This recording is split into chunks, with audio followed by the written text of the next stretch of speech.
Bueno, hermanos, van a abrir sus Biblias en Romanos. Este es el pasaje que tenemos el día de hoy, Romanos capítulo 5, versículo 1 al 5. Van a abrir sus Biblias, vamos a leer la palabra de Dios. Vamos a tomar atenta nota a lo que el Señor trae en este pasaje de Romanos 5. Abran sus Biblias o enciendan también sus Biblias. Amén. Romanos capítulo 5, versículos 1 al 5. Listo, leamos la palabra de Dios. Por tanto, habiendo sido justificados por la fe, tenemos paz para con Dios por medio de nuestro Señor Jesucristo, por medio de quien también hemos obtenido entrada por la fe a esta gracia en la cual estamos firmes y nos gloriamos en la esperanza de la gloria de Dios. Y no solo esto, sino que también nos gloriamos en las tribulaciones, sabiendo que la tribulación produce paciencia y la paciencia carácter probado y el carácter probado esperanza. Y la esperanza no desilusiona, porque el amor de Dios ha sido derramado en nuestros corazones por medio del Espíritu Santo que nos fue dado. Su pueblo dice amén a la palabra. Hoy nos correspondió este texto de Romanos 5 y podemos ver el Señor cómo nos habla y refleja en este pasaje su gloria. Dice en el versículo, y nos gloriamos en la esperanza de la gloria de Dios, y no solo eso, sino que también nos gloriamos en las tribulaciones. Amén. Abrir nuestras Biblias, abran sus Biblias en Marcos. Hemos estado estudiando el Evangelio de Marcos. ¿A cuántos ha sido una bendición este estudio a través de Marcos? ¿Cuántos Dios les ha hablado? Amén. Amén. Ok, no estoy solo, ok. Vamos a abrir el Evangelio de Marcos capítulo 3, versículos 1 al 6. Vemos la creciente oposición a Jesús, hemos estado estudiando y viendo la creciente oposición a Jesús. No es una simple diferencia de opinión sobre la forma correcta de guardar el día de reposo lo que tenemos aquí. Hemos hablado que es un choque literal de trenes, ¿verdad?, entre el Evangelio de Jesús y la religión legalista de los fariseos, lo que provocó este sentimiento homicida en estos hombres, porque vamos a ir estudiando cómo al finalizar estos hombres orquestan y guardan ese sentimiento para matar a Jesús, ¿cierto? Los líderes religiosos se han opuesto a Jesús porque Él pasa tiempo con pecadores, y esta es la tensión fuerte que hemos venido estudiando, es la tensión fuerte que tiene Cristo con estos líderes religiosos, y se han opuesto a Él porque Él pasa tiempo con pecadores. También porque Jesús no sigue todas sus tradiciones religiosas, Jesús se sale de esas tradiciones religiosas, y también porque no les gustan las preguntas que Él les hace, ¿sí? En muchas acusaciones que los líderes religiosos disparan contra Cristo, él los detiene con preguntas, ¿verdad? Y esta oposición ha llegado pues ahora a su clímax. Esta oposición de los líderes religiosos ha llegado a su punto más alto debido a la cuestión del sábado. Hemos estado hablando sobre el Shabbat, ¿verdad?, el día de reposo, y hoy analizamos el segundo de los relatos que nos da Marcos, ¿verdad? La semana pasada vimos el primer relato donde los discípulos de Jesús estaban recogiendo espigas en el día de reposo. ¿Sí recuerdan? ¿Sí recuerdan? Estamos haciendo un poco de retroceso para recordar. Y hoy vamos a ver cuando Jesús sana a un hombre. ¿En qué día? En el sábado nuevamente. Jesús sana a un hombre en el sábado, ¿no? Y esto es lo que genera una tensión y un fuerte enfrentamiento entre los líderes religiosos y Cristo. ¿Listo? Entonces, como resultado de esto, los líderes religiosos se enojaron tanto que comenzaron a conspirar para matar a Cristo, ¿verdad? De aquí de este enfrentamiento es donde nace ese sentimiento en estos hombres, ese sentimiento homicida. Imagínense ustedes que estaban en contra de sanar a un hombre en el día de reposo, pero no había ningún problema de orquestar en sus mentes y en sus corazones un acto de homicidio, ¿verdad? El legalismo consiste en tratar de ganarnos el favor de Dios a través de nuestra obediencia a un conjunto de leyes, normas o reglas. Ese es el legalismo. El doctor Sproul, él decía que el legalismo exalta la ley por encima de la gracia. El legalismo exalta la ley por encima de la gracia. Si cumplimos la ley, seremos aceptados. Nuestra relación con Dios depende enteramente de nuestro esfuerzo. Así es como piensa un legalista, ¿no? Mi relación con Dios depende enteramente de nuestro esfuerzo en obedecer los mandamientos.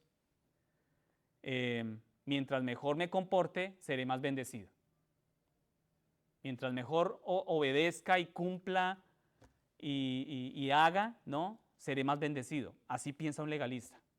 Y esto no se trata solamente de hace 2000 años, hermanos. Hoy en día nosotros podemos caer en esto.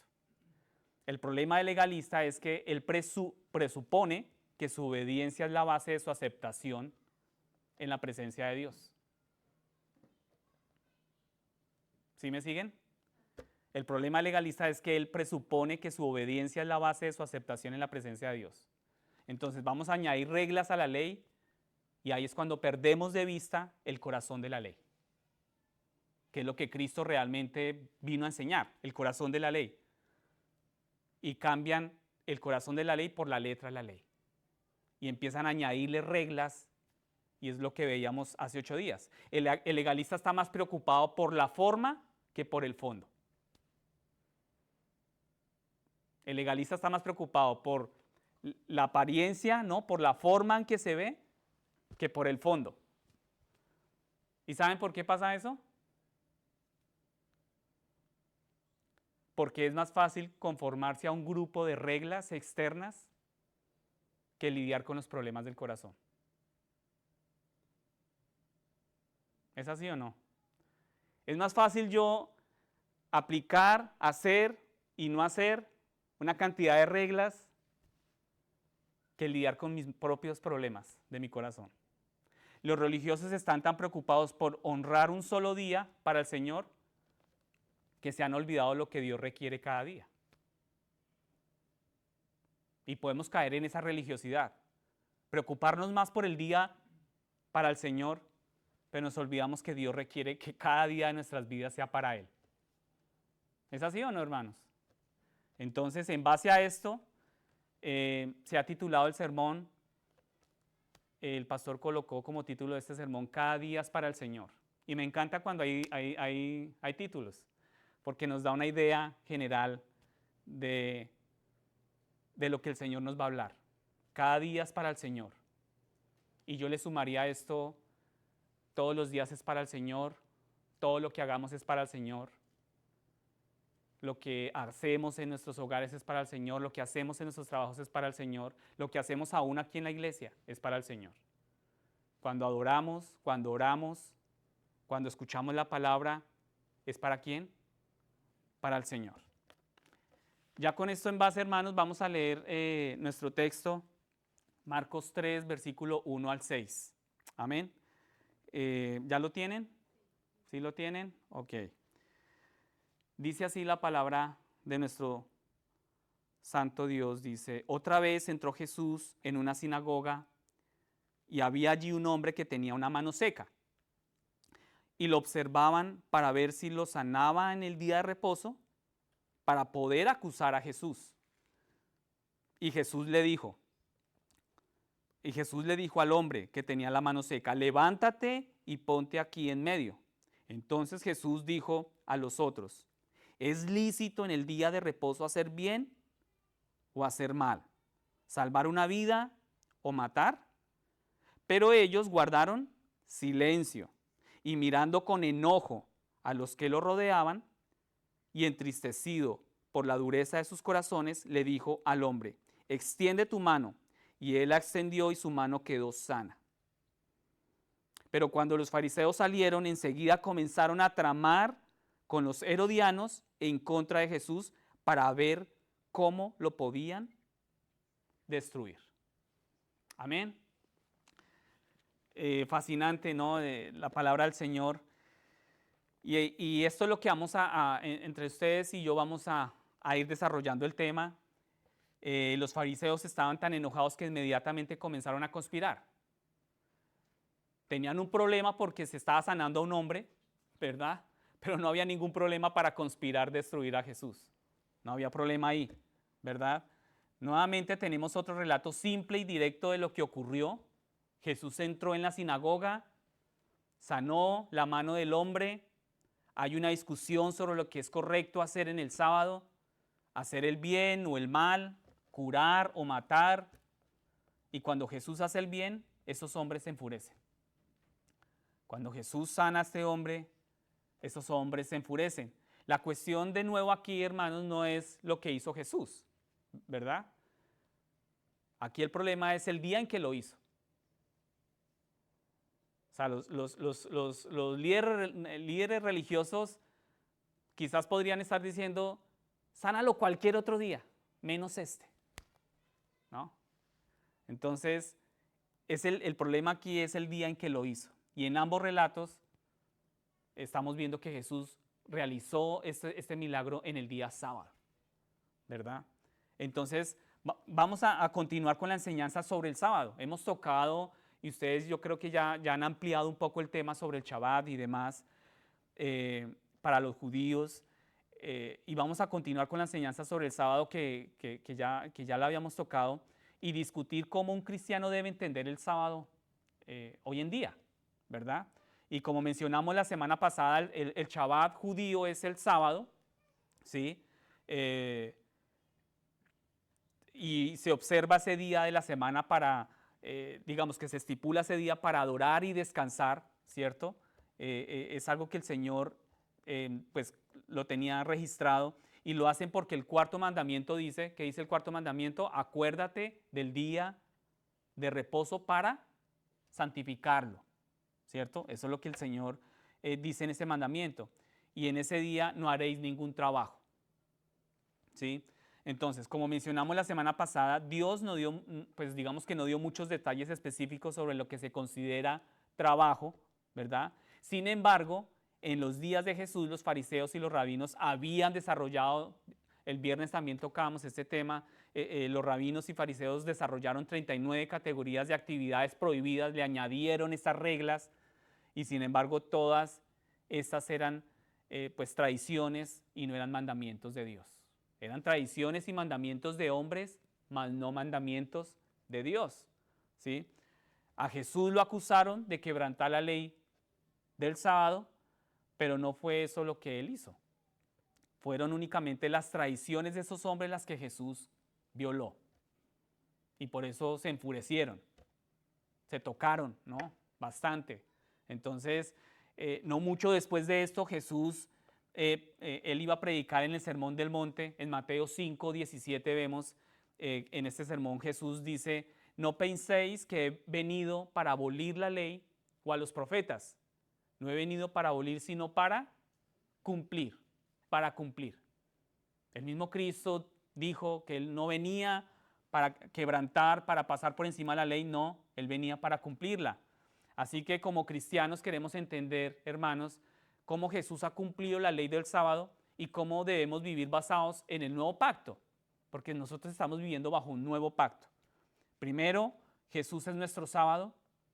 Jesús dice en Mateo 11, 28, venid a mí todos los que estáis cansados y cargados y yo os haré descansar. Jesús es nuestro descanso, Jesús es nuestro sábado, ese día de reposo, el reposo es Él. El propósito del día del reposo era dejar de lado nuestras propias labores y confiar en el Señor. Ese es el propósito. El propósito es descansar en el Señor. El propósito es confiar en Él, ¿verdad? Cuando entramos en Cristo por medio de la fe, entramos en el descanso que Él provee. Entramos en el descanso y ya no trabajamos por nuestra salvación. Descansamos en la obra de Cristo completa en la cruz. Y sabemos que Jesús nos llevará a casa, al cielo, donde entraremos plenamente en un descanso. Cuando estemos en la eternidad con Él, allá habrá para siempre, eternamente, un descanso. Segundo, el sábado no es el Shabbat cristiano, ¿verdad? Algunos cristianos hoy en día, como los adventistas del séptimo día, ¿verdad? Y hablábamos también mucho también esto el viernes, tratan de guardar el Shabbat judío el sábado. Sin embargo, esto es un error porque pues digamos que no hacen una distinción adecuada entre el antiguo pacto y el nuevo pacto. Entonces viven bajo el antiguo pacto y casi todos los cristianos hoy en día, siguiendo el ejemplo de los apóstoles, celebran su culto el domingo. Sin embargo, el domingo tampoco es el sábado, es sábado. Jesús nunca dijo pasar del sábado al domingo. Digamos que no hay un registro en la palabra que diga que sea el sábado, que sea el domingo, o que lo cambies, ¿no? Del sábado a domingo. Y la mejor manera de pensar en el domingo es que es el día del Señor, ¿verdad? Cuando todos venimos acá, nos reunimos y sacamos este tiempo en comunidad nosotros, es un día para el Señor, es un día para que tú te acerques al Señor, para que tú le busques. Y los cristianos han elegido este día porque nuestro Señor Jesucristo, ¿cuándo resucitó? ¿Cuándo resucitó? Un domingo, ¿verdad? Entonces los cristianos han elegido este día porque nuestro Señor Jesús resucitó entre los muertos el domingo, pues, después de esa crucifixión, ¿verdad? Y desde los tiempos más remotos, este ha sido el día del culto del cristiano, los domingos. Es el día del Señor. Sin embargo, no todos los cristianos, ustedes sabrán que pues, no todos se reúnen para adorar el domingo. En algunos lugares del mundo eligen un día diferente, algunas iglesias se reúnen el sábado por la noche, otras iglesias se reúnen un viernes, el jueves, hacen su reunión general, ¿no? El día de la semana en el que nos reunimos para orar no es lo importante, no es lo importante, no es la forma, ¿verdad? Que es lo que estos líderes religiosos querían enseñar. No es la forma, sino es el fondo, ¿no? Y Jesús venía a transformar el fondo de cada creyente, de cada persona. Y lo importante es que nos reunamos periódicamente. ¿Qué dice Hebreos 10:25? No dejando de congregarnos, ¿verdad? Como algunos tienen por costumbre. Entonces, finalmente, cada día es para el Señor. Cada día es para Dios. Cada día tendríamos que acercarnos a Jesús, a nuestro Salvador, seguir a nuestro Señor. Cada quien acá tiene un llamado de parte del Señor. Y Jesús nunca se tomó un día libre para hacer el bien, ¿verdad? Juan 5:17 dice, mi Padre siempre está trabajando, yo también trabajo.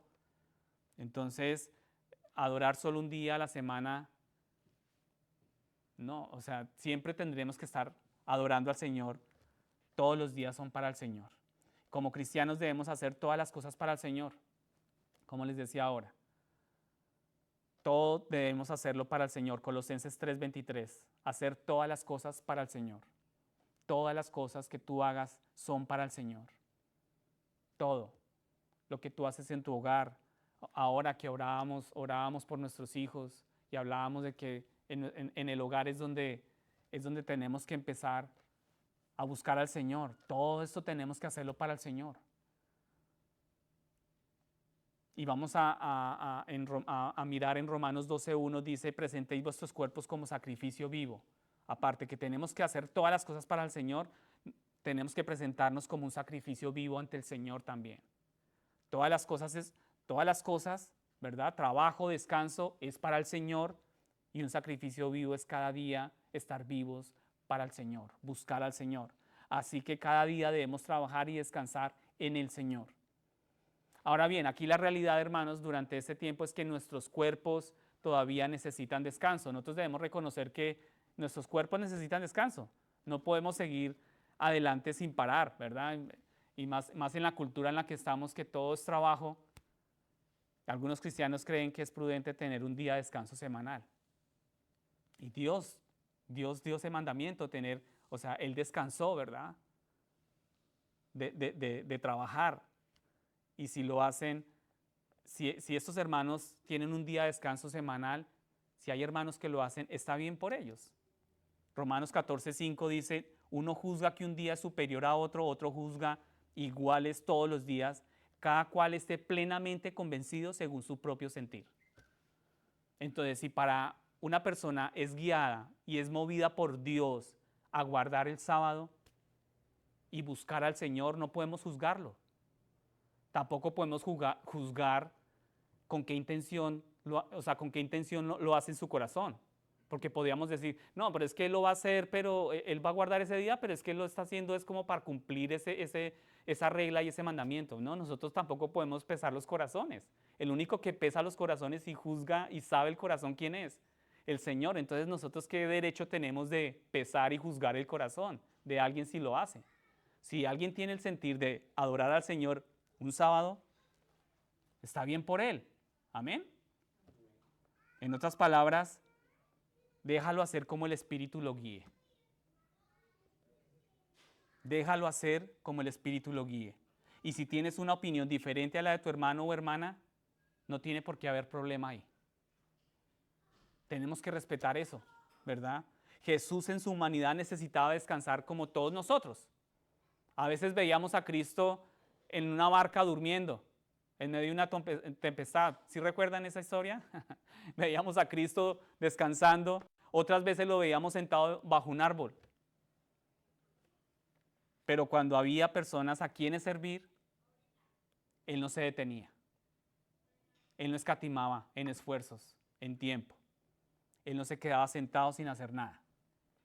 Él siempre estaba atendiendo sus necesidades, no importa qué día fuera, Jesús se hizo cargo de la necesidad de este hombre.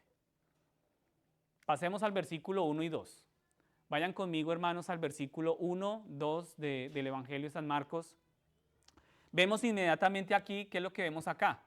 Jesús dice, no dejó de congregarse, dejando de congregarse cuando el pueblo de Dios se reunía. Otra vez Jesús entró a la sinagoga.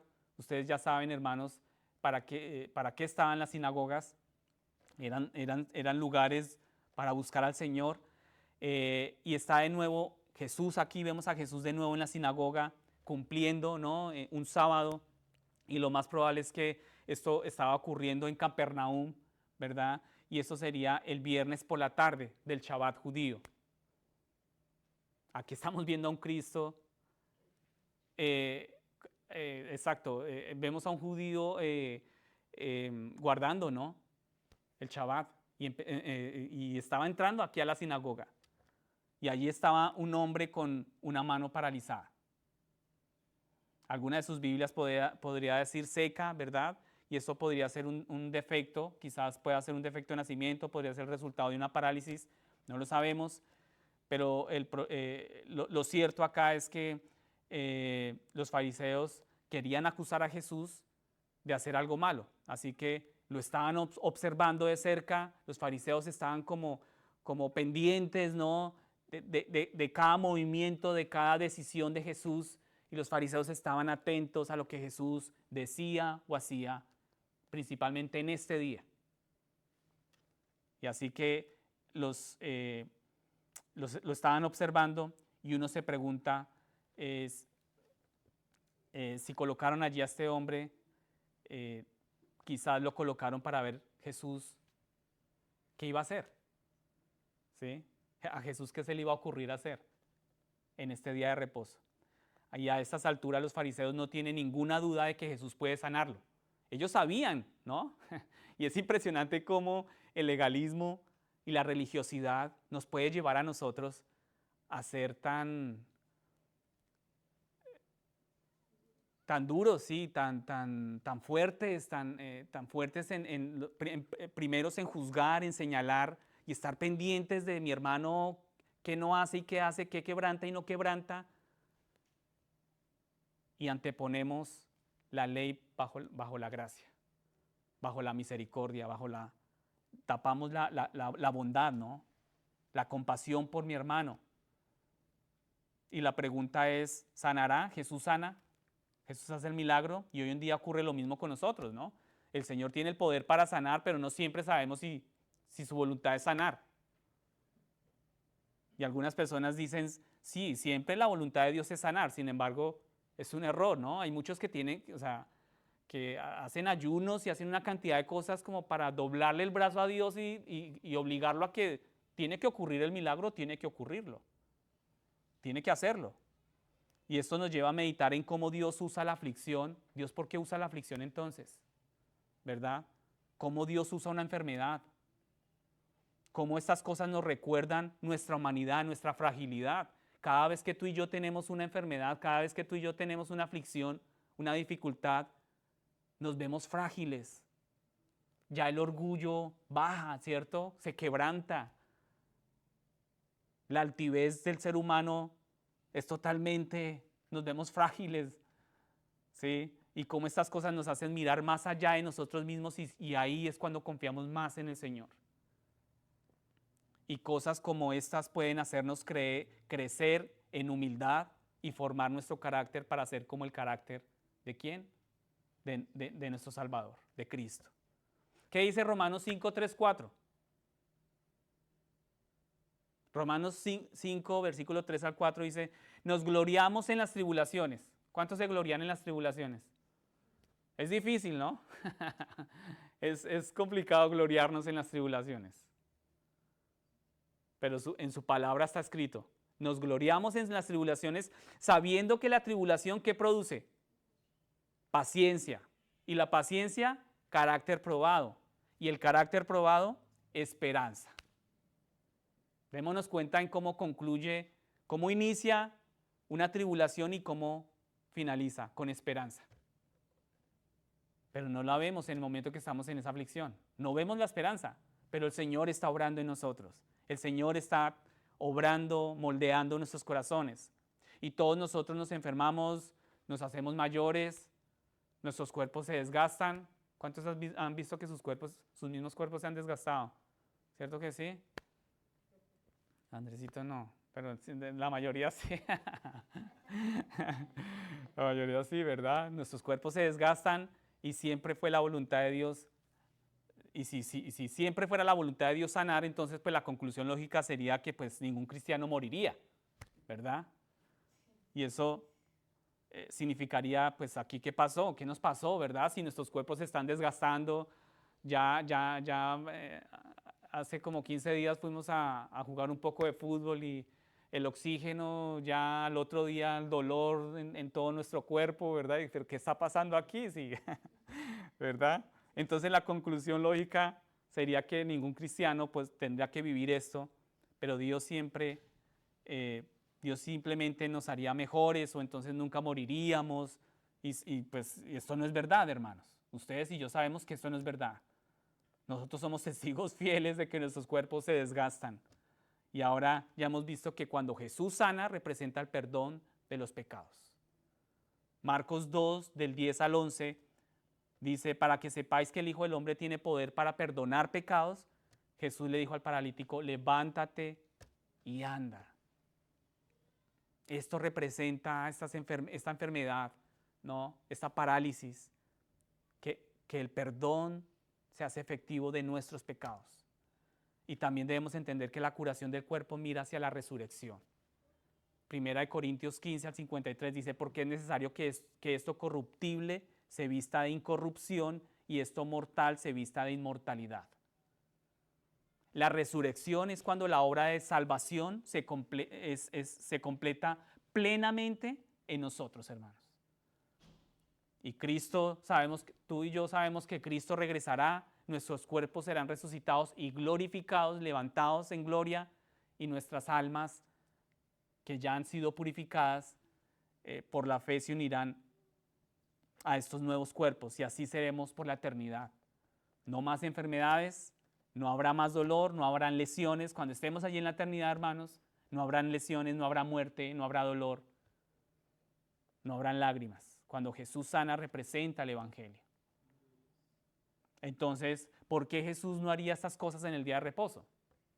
¿Por qué Jesús no sanaría en el día de reposo? Versículo 3 al 4. Pasen conmigo al versículo 3 al 4. Ahora aquí pueden ver aquí que en estos versículos nuevamente vemos las reglas de esos hombres, ¿cierto? Para ellos eran más importantes las reglas por encima del prójimo mismo, de la necesidad del prójimo. Los rabinos, los maestros judíos tenían una regla que prohibía la curación en Shabbat, a menos que fuera una situación de vida o muerte. Y por eso Jesús les pregunta, ¿es lícito hacer el bien o el mal en el día de reposo? ¿Es lícito salvar la vida o matar? Y cuando Jesús dice, es lícito, esto nos recuerda la acusación. Si recuerdan ustedes cuando anteriormente que tenían que venían contra él, en Marcos 2 al 24 dice, ¿por qué tus discípulos hacen lo que no es lícito? Los fariseos ya lo habían acusado a Jesús diciéndole, pero ¿por qué tus discípulos hacen lo que no es lícito en sábado? Entonces estas preguntas deberían haber sido pues muy fáciles de responder, ¿cierto? Estas preguntas son muy fáciles de responder. ¿Por qué no es lícito? ¿Es lícito? Bueno, Dios es bueno, Dios no es malo, Él es luz, no hay ninguna tiniebla en Él, ¿verdad? Dios es vida, Él es el creador de la vida, el dador de la vida, el salvador de la vida.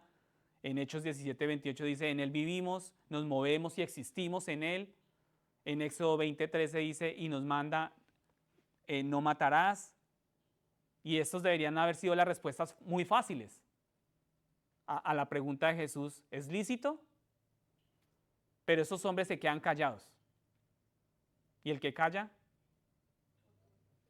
¿Cierto? Ellos se quedan callados no porque no sepan qué decir, sino porque responder les pondría en conflicto con sus propias reglas.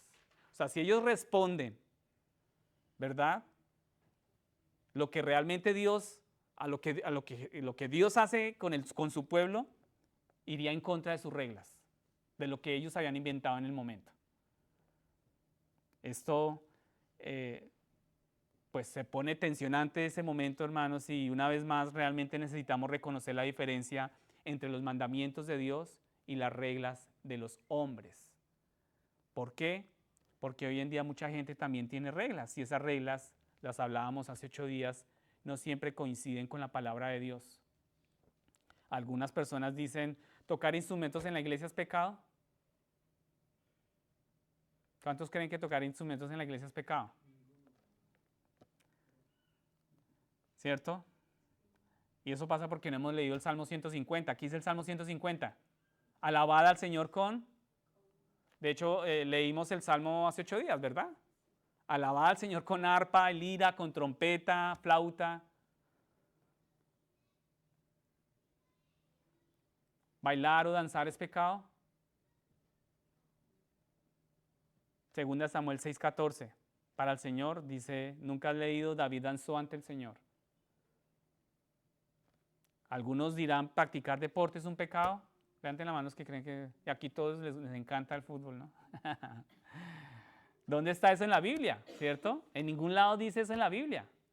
Algunos dicen, si no vas a la iglesia todos los días es un pecado. En realidad, o sea, ¿tú crees eso?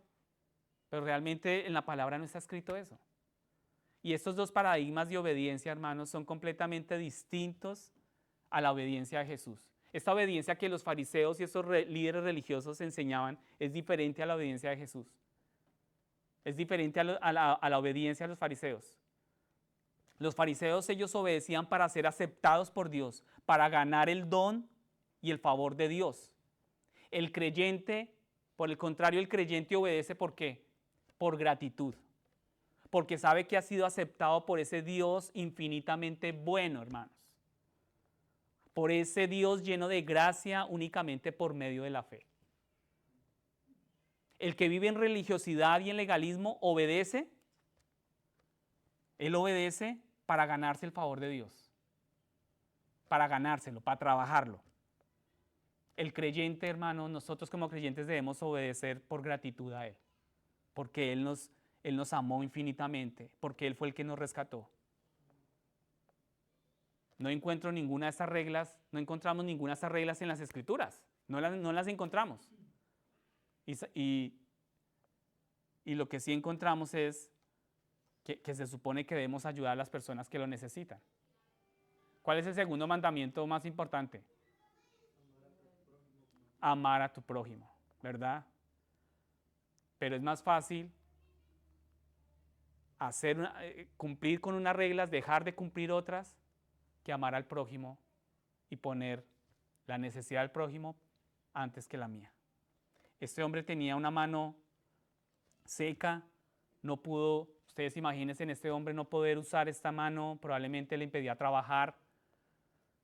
Este hombre tenía la mano seca, limitaba su trabajo, quizá no había podido mantener adecuadamente su familia. ¿Y Jesús qué hizo? ¿Qué hizo Jesús? Lo ayudó, ¿verdad? Y como mencionamos la semana pasada, si queremos tener en nosotros este sentir que hubo en Cristo, entonces se supone que debemos no buscar nuestros propios intereses, sino más bien ver los intereses de los demás primeros que los míos. Y debemos considerar al otro como más importante que a mí mismo. Esa es la ley, del corazón, ¿no? Que Jesús vino a enseñar y a predicar. Los fariseos querían imponer la ley escrita y añadir, pero se supone que los cristianos son personas que se preocupan por las necesidades de los demás. No debemos eludir esa responsabilidad, tampoco debemos pasar por alto a las personas que Dios ha puesto frente a nosotros para servir. La gente de tu familia, tu hogar, la gente de tu iglesia, a tu vecino que está al lado tuyo. Tenemos que servir y tenemos que ver primero la necesidad de los demás como más importantes que las nuestras. Algunas personas deciden que no necesitan empezar a servir a los demás y así que se van a buscar a alguien que esté en necesidad. Y se olvidan de la gente que están al lado de ellos en sus hogares todos los días con necesidades.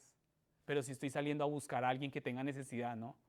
De pronto para mostrar que soy misericordioso, de pronto para aparentar, y resulta que mis hijos o mi pareja necesitan también. Pero miremos a quién sirvió Jesús y David. ¿Sí recuerdan la historia de David hace 8 días? En el campo de trigo Jesús sirvió ¿a quién? Les dio de comer ¿a quiénes? A sus discípulos. ¿Y David qué hizo con los hombres que estaban con él? Llegaron y les dio de comer, ¿verdad? Con el pan consagrado. ¿Sí recuerdan? Y el hombre con la mano seca está aquí mismo, en esta misma escena acá, y Jesús lo ayuda. Versículos 5 al 6. Vayan conmigo, hermanos, al 5 al 6. Dice acá, vemos acá, continuamos y ahora aquí Jesús hizo que el hombre se pusiera frente a todos. Imagínense en esta escena, se pone frente a todos para que pudieran ver claramente lo que iba a hacer. Entonces Jesús lo hizo, le dijo al hombre, extiende tu mano. ¿Sí? Jesús no se movió, sino que él le pidió al hombre que extendiera su mano y todos vieron la mano del hombre ya restaurada. Y basándonos en esto y otros milagros de Jesús, tenemos hoy en día algunas personas que dicen el evangelio debe ser siempre acompañado de señales y milagros. ¿Sí han escuchado a estas personas que dicen que el evangelio tiene que ser acompañado por milagros y señales? Y ellos, muchas veces uno escucha que si no hay milagros, entonces nadie lo va a creer. Y hay personas que demandan señales para creer. Pero ¿qué debemos responder ante eso? Estos hombres presenciaron el milagro, pero sus corazones se endurecieron aún más. De hecho, salieron de ahí conspirando para matar a Jesús. O sea, los milagros no salvan, hermanos. Así que obviamente el milagro no les hizo creer, ¿verdad? El milagro no les hizo creer y ahora bien Jesús, él hizo muchos milagros, los apóstoles también hicieron muchos milagros, pero Jesús dijo, es una generación perversa y adúltera que demanda señal. Palabras fuertes en Mateo 12:39. Es una generación perversa y adúltera que demanda señal. O sea, si no hay señal, yo no creo, yo no sigo. Ese es el corazón del ser humano. Llegó el tiempo cuando dejó de hacer milagros, cesaron los milagros y les dijo a todas estas personas de corazón duro, no se les dará ninguna señal. Imagínense, no se les dará ninguna señal excepto la señal de Jonás. ¿Sí saben cuál es la señal de Jonás? ¿Quién me dice cuál es la señal de Jonás?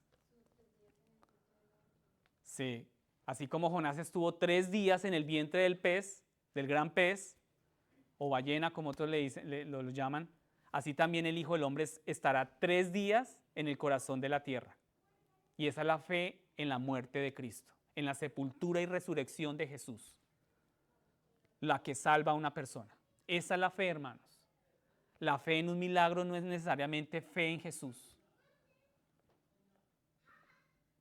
Ahora bien, hay un par de cosas aquí que también queremos señalar. Primero, queremos que quede en nuestra memoria que Jesús también tuvo momentos donde se enojaba, ¿verdad? Sin embargo, la ira de Jesús no es como suele ser nuestra ira. ¿Cuántos aquí se han sentido ira? La verdad, hermanos, la verdad. A ver, levanten la mano, ¿cuántos han sentido ira? Ah, yo pensé que yo era el único que sentía ira. ¿Cierto que sí? Hay momentos donde sentimos ira, pero normalmente nos enojamos porque nos hieren nuestros sentimientos, ¿verdad? O nuestro orgullo es ofendido, o no conseguimos lo que queremos. Nuestra ira se basa en eso. O sea, nace de ahí, ¿verdad? Nuestra ira está motivada egoístamente. Y no es como la ira de Dios. La ira de Dios piensa en algunas ocasiones en las que tú te has enojado y dime si tu enojo es justo. ¿Tu enojo es justo? Cuando tú te enojas es justamente, la mayoría de veces es motivada egoístamente. La ira de Dios es ira por el pecado, que es muy diferente. Es una indignación justa. Dios es 3 veces santo.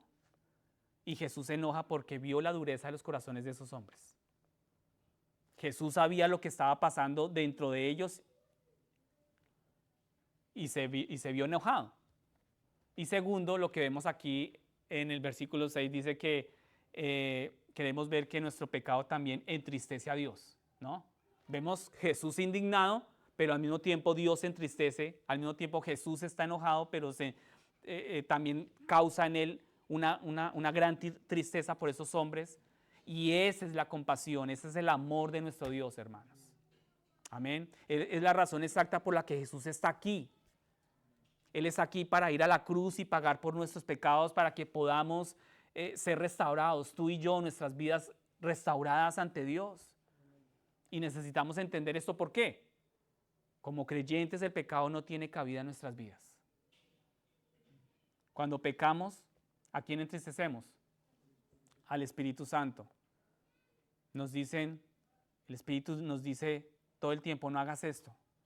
En Efesios 4:30, no entristezcáis, dice, al Espíritu Santo de Dios, por el cual fuisteis sellados por el día de la redención. Entonces, por tanto, debemos hacer todo el esfuerzo posible para erradicar el pecado de nuestras vidas. Debemos entender, sin embargo, que la dureza de sus corazones no ocurrió de la noche a la mañana, ¿verdad? No fue el resultado esporádico, sino que fue un proceso lento. Cuando tu corazón y mi corazón se endurece, hermanos, es porque hubo un proceso. Cada vez que estos hombres se encontraban con Jesús, se resistían a Él. Sus corazones se endurecían un poco más y un poco más y un poco más. Y para nosotros no es diferente. Para nosotros no es diferente, hermanos.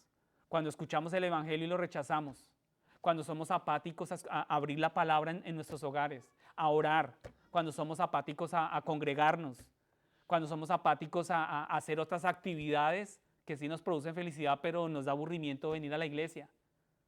Cuando escuchamos la palabra de Dios y no decidimos obedecerla. Cuando sabemos lo que es correcto, pero hacemos lo que es incorrecto. En ese momento, es en ese momento cuando nuestros corazones se van endureciendo. Cada vez nuestros corazones se vuelven un poco más duros. Y esa es la señal que tú debes tener. ¿Qué dice Efesios 4:31? Despojaos de toda amargura, ira, enojo y malicia. Pero vemos que eso no fue lo que hicieron estos hombres. Esos hombres, en lugar de eso, salieron y comenzaron a planear a matar a Jesús. Esa es la religiosidad, el legalismo. Y tú y yo podemos también rechazar a Cristo. Nosotros también podemos salir de acá y seguir deleitándonos en nuestro pecado y rechazar a Cristo. Se trata de una asociación irónica, ¿cierto? Porque los fariseos ¿qué representaban? Los fariseos representaban la ultraderecha, ¿verdad? Y los herodianos, porque dicen que esos hombres salieron y comenzaron a tomar, enseguida comenzaron a tramar con los herodianos, ¿verdad? Y los herodianos, ¿qué representan en esta época? Los herodianos representan el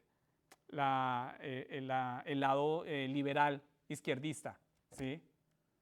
De esa época, o sea, la parte inmoral.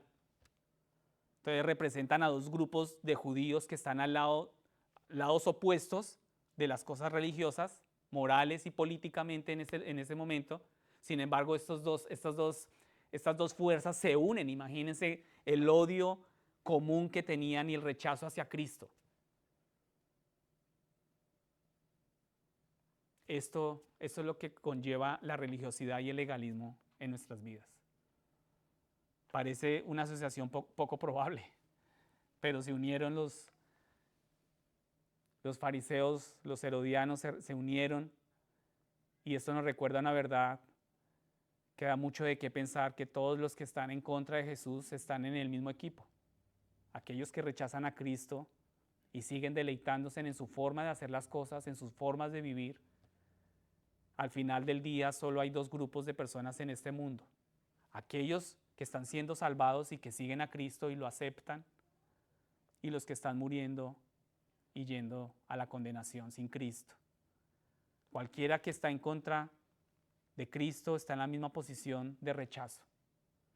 Y si muere, si Dios lo llama y está en ese rechazo ante Cristo, ellos van a comparecer ante el juicio de Dios y serán condenados. Pero afortunadamente para esos hombres, puede que pues digamos no sea el final de la historia para ellos, pero quizás aquí podemos ver que están planeando, no, de hecho salen de acá, ¿no? De este lugar planeando la muerte de Jesús, y pero esa es la razón por la que Él vino. Aquí la ira, Jesús más adelante Él iría a la cruz para pagar por todos nuestros pecados, incluidos las de ellos mismos, las de los fariseos y la de los herodianos. Increíble. El mismo Cristo iría más adelante a la cruz y lo iban a ver crucificado, podrían verlo resucitado más adelante, y ellos, como muchos otros, podían llegar a arrepentirse de su pecado y aceptar a Cristo como Señor y Salvador. Y así es exactamente como cada uno de nosotros también es salvo. Somos salvos. Cuando tú viste a Cristo en la cruz por tus pecados, cuando sabes que Cristo murió allí por ti, esto te duele, eso a ti te produce un dolor, ¿verdad? Tu corazón ya no es el mismo. Y cuando tú sabes que Cristo resucitó entre los muertos y te vuelves a Él como Señor y Salvador, aquí es también cuando tú entras a una nueva familia. Aquí es cuando tú naces de nuevo. Amén, hermanos. Jesús puede salvar a cualquiera, al más pecador o al que no se cree pecador. El pastor aquí lo colocaba como el santurrón. ¿Cierto? Jesús puede salvar a cualquiera, al más pecador o al santurrón. El santurrón, el que cree que es bueno, que su corazón es bueno, que sus pensamientos son buenos, que no ha hecho nada malo, que no ha matado, no ha robado. Pero nosotros no podemos pesar los corazones, hermanos. Volvemos al inicio. Dios es el que examina y ve el corazón. No hay pecado tan grande que Él no pueda perdonar. Pero tampoco no hay pecado tan pequeño que no necesite ser perdonado. Porque es que el santurrón, como cree que es bueno y que no ha hecho nada malo, entonces no va a necesitar de un Salvador. No va a necesitar arrepentirse, porque no necesita perdón. ¿Cierto? Jesús aceptará a todos los que vengan a Él con arrepentimiento y fe. Si has hecho eso, pues dale gracias, alaba al Señor por eso. Pero si tú no has hecho eso, yo te animo para que lo hagas hoy. Vamos a concluir esta tarde. Tenemos estos 3 puntos para concluir nuestra reunión hoy. Primer punto, decir sí a Jesús cada día, todos los días, son para Él. Nuestro primer sí a Jesús es solo uno de la larga serie de decisiones que tenemos que tomar en nuestras vidas. Cada día debemos vivirlo para Él. Cada día debemos decirle sí. Segundo, yo quiero que nos coloquemos en pie, por favor. Pongámonos en pie. Segundo punto, ayudar a los que están en necesidad. La ley no tiene por qué estar por encima de la gracia.